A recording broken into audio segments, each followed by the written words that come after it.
All right. Welcome back, everybody. Um, it's been quite a while since I've made a video, and I do want to apologize for that. Um, with work and everything, I haven't really had much in the way of free time. So, again, I apologize for not making videos um, frequently, or at least on some type of routine or schedule. Today, though, I wanted to talk about intuition. Get really kind of into the nitty gritty with it, kind of explain it, remove the predestination rumors, as well as kind of get into magic theory a bit. Okay, so I gave myself some notes. So, to explain my views on intuition, we must first go over the ancient Egyptian term for magic, which most know, Heka. Heka means magic in Egyptian. Also is associated with, I believe, the word net. And essentially, like a net of energy, interlinking energies. And if you read Donald, what's his name? Oh, man. I can't remember his name right now, but he just came out with a book as well. Something about before you do a ritual or something like that. It's a really good book, though. It goes into a whole bunch of training. Donald Tyson is his name. He talks about sympathetic magic. With sympathetic magic, everything is about links. Like for evocation, it's the sigil is a link to that spirit. Its name is a link to that spirit, and so on and so forth. And with magic in general, it's all about links, and then that goes back to the ancient Egyptian word for magic, net, being interconnected web of energy, some that overlap one another. Theoretically, they should all overlap quite a bit. Now, intuition is more of an unconscious tapping into what I would really only be able to describe as energy strands.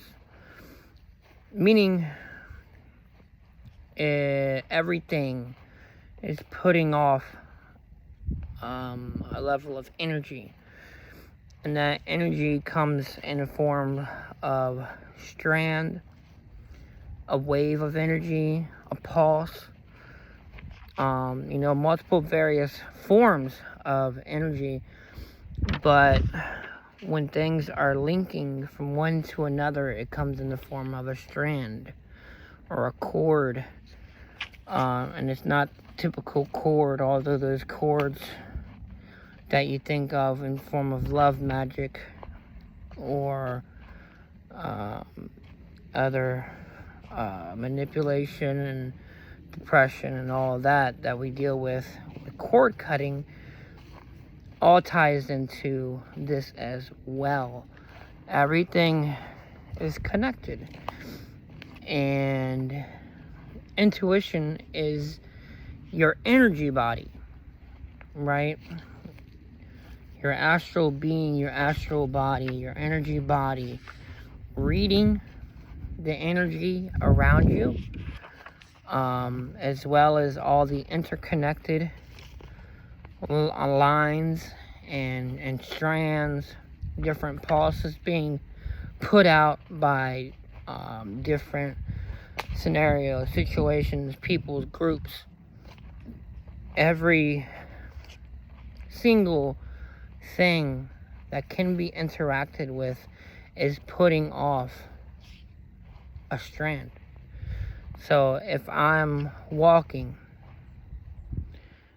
I'm putting off the energy, a will to complete a task. That task has an energy, and that motivation, that determination, that willpower has a energy that somebody else could channel if they wanted to become determined, motivated, and channel that same sense of being. And if they are good at manipulating energy, especially if they can see energy at some level, they could potentially channel that energy and then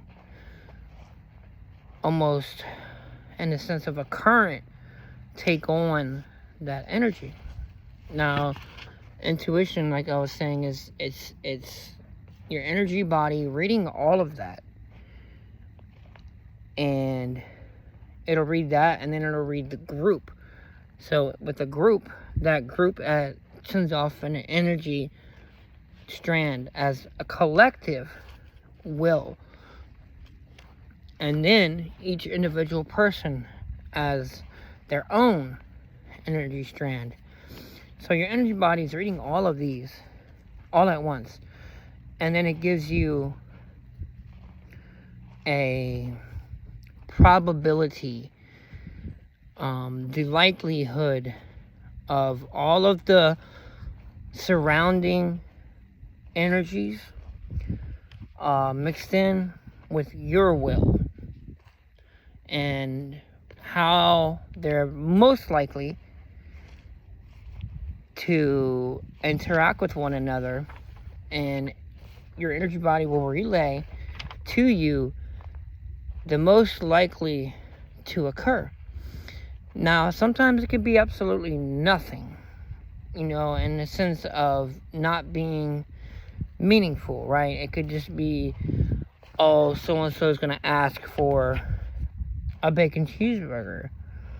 Or it could be something very meaningful, as in move to the left. Or make sure you give that person a belt. Or make sure you tell that person to tie their shoe.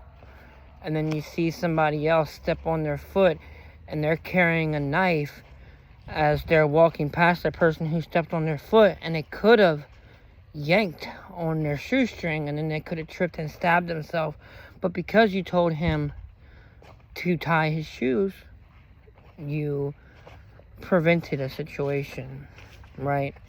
That is what intuition is. These energy strands are many, a vast, almost endless amount of various energy strands, some overlapping and having an effect on one another, some overlapping and yet having a translucent state when coming into contact with certain strands due to incompatibility. Certain strands will not be compatible with others. Their wills and their intent will be so far excluded from one another that they just don't have an effect on each other. And sometimes the will can be so far removed from one another, but then still have an effect. And it really boils down to, is there any likelihood that these two wills will have the likelihood of running into one another?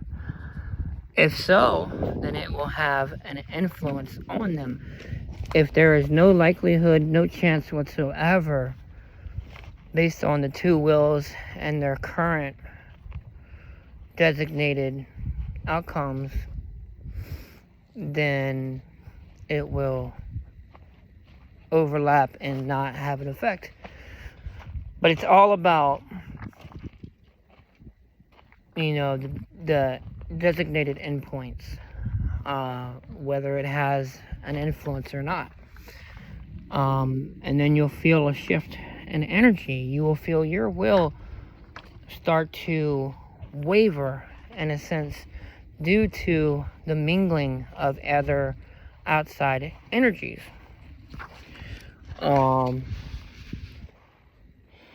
So some of these strands are lines of pure information. They're not just will and intent. They can be just pure information. Some are pure consciousness. For example, the connection that occurs with clairaudience. Some being currents that can be conjoined with in order to channel a state of being and thought, so to speak. Some being a different form of current, which is the teacher to student teaching passed down. And that's considered a energy current that is being, passed down and then tapped into by the follower of a form of thought, a school of thought, right? Now,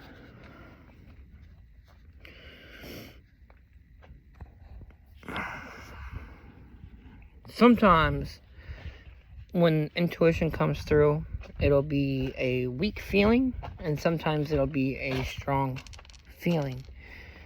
And from my experience,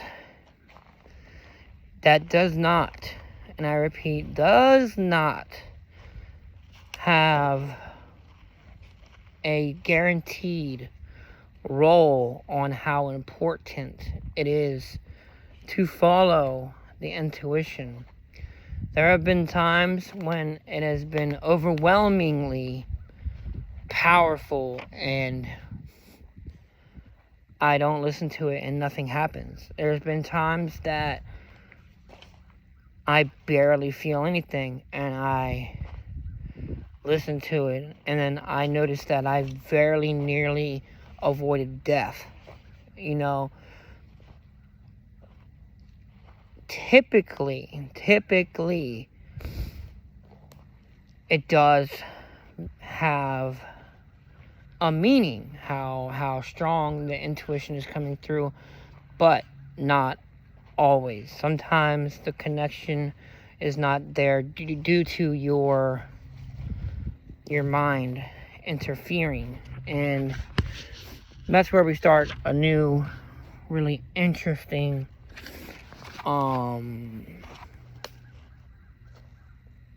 thought process here. So, the common known method of listening to intuition, trusting it to strengthen and improve accuracy of the intuition works because the material mind can work as a wall that filters and or blocks the immaterial completely, the intuitive. Which is also why, for spiritual power and psychic abilities, a lot of mind work, for example, like meditation, visualizations, and path workings are done to, in essence, drop the barrier and allow more through. The mind naturally acts as a filter. And that can be positive, but under 90% of circumstances involving intuition, it's a bad thing. Which is why you want to use meditation and the process of silencing the mind to, so to speak, just remove the barrier. All the mind work dealt with psychic abilities for the longest time I did not understand. But your mind is the middleman. It is the intermediary in between you and psychic information. You have an energy body that is completely capable, and then you have a physical body, and unless you are intently working with them both and you don't have any blockages, and they call them blockages because it's something that your mind does, whether that's a belief system, a certain belief, or a fear, whatever it is. Your mind has the ability to shut off all psychic information coming through. Has the ability to shut off clairaudience, clairvoyance, clairtangency, all of it. all of it. So it's very important that you do all of that stuff with the mind in order to pull back the curtain, so to speak. Let me flip the page here on my notes. Okay, so also, when trying to interpret a message, spirit communication, dreams, or anything that, typically intuition will be involved in when it comes to decoding. The intuition is the most important part of those aspects because you don't want to misinterpret. But if your mind is not clear, if it is not open, if it is not biased, if there is anything, if you have a will of your own and you're trying to hear something specific, if you want to hear something specific, the information you're getting almost can't be trusted because your mind will work as a filter and you will not get the correct information. Okay? The bigger your ego, the bigger the twist, the bigger the issue, the potential that it could be spun in order to hear what you want to hear is absolutely magnificently higher at a crazy magnitude. And the ego is something that 100% needs to be dealt with. You have to be clear, open to whatever comes through, being separate from all information, not being attached to any line of incoming information or any outcome. The way you make this easier to do more frequently is by finding a way to compare the new behavior to your old behavior and seriously believe that the old current behavior is harmful to you, but the new is beneficial. So you have to really find a way to convince yourself that the ego is bad. And I will make a video to describe the differences between, ego and the self, the true self, right? Having beliefs, having a sense of self is good. It's good to have will, want, desire, love, passion, even hatred can be utilized, but ego is a false sense of self. There is a true sense of self, and that isn't insecure. Ego is very insecure. It's very loud, defensive. The true sense of self, knowing who you are, does not need to defend itself. When you deal with ego, you will be able to open the floodgates on psychic information as well. It takes out a lot of the resistance. So to summarize, we've gone over the ancient Egyptian view on magic and what it meant, as well as gave a brief definition to intuition, and we learned how its actions could be further explained, since getting reliable information that is thorough at times from seemingly nowhere can't be left at just cuz. So this is the answer we came to. And no, it's not predestination. It is your energy body taking context clues and reading energy to come up with a probability linked answer and result, and then relaying it to you for the better of our potential life and interaction with our surroundings. Alright, so peace, everybody. The next video will be most likely, you know, something with, you know, the true self and the ego, and or maybe some other magic related video. I have a few concepts ready to go, so it's just matter of just making the time. It'll be up within the next couple of days though. So peace.